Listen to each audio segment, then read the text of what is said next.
vous savez que la population vieillit de plus en plus.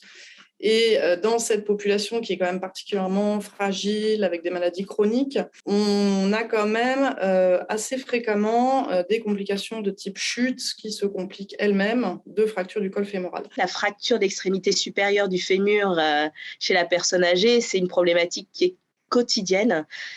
On l'a dit et redit, mais c'est pourvoyeur de morbidité, c'est pourvoyeur de dépendance, vraiment pour nos personnes âgées, de mortalité malheureusement, et en termes de dépenses de santé, ce sont des chiffres qui sont considérables. Donc il y a toute une problématique globale autour de l'amélioration de la prise en charge de ces malades pour améliorer, leur survie, et deuxièmement, leur pronostic fonctionnel. Mais on se retrouve quand même face à une difficulté qui est qu'il n'y a globalement pas assez de gériatres pour l'ensemble des patients de plus de 75 ans qui se cassent le col du fémur. Donc il était important et il reste important de pouvoir identifier les patients les plus à risque et ceux pour lesquels finalement l'expertise gériatrique va être la plus bénéfique, on va dire.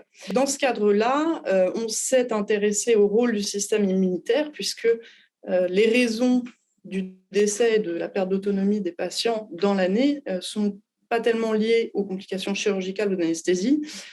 C'est comme si la fracture fragilisait d'une manière générale l'organisme tout entier et le système immunitaire joue un rôle là-dedans. On s'est rendu compte, effectivement, notamment qu'une des molécules qui est produite par ce système immunitaire qu'on appelle la néoptérine, qui est le reflet d'une inflammation importante, était associée à un risque plus important de mortalité pour les malades. D'où en fait, l'objectif de notre demande et l'aide que nous a apporté la Fondation Bento avec ce financement, qui était de pouvoir valider ces résultats sur une deuxième cohorte pour avoir suffisamment de patients pour pouvoir avoir des résultats qui tenaient la route scientifiquement parlant. J'espère, moi, à titre personnel, que cette seconde cohorte a pu commencer à être activée et donner quelques résultats que nous suivons, que pour ma part, je suis avec intérêt.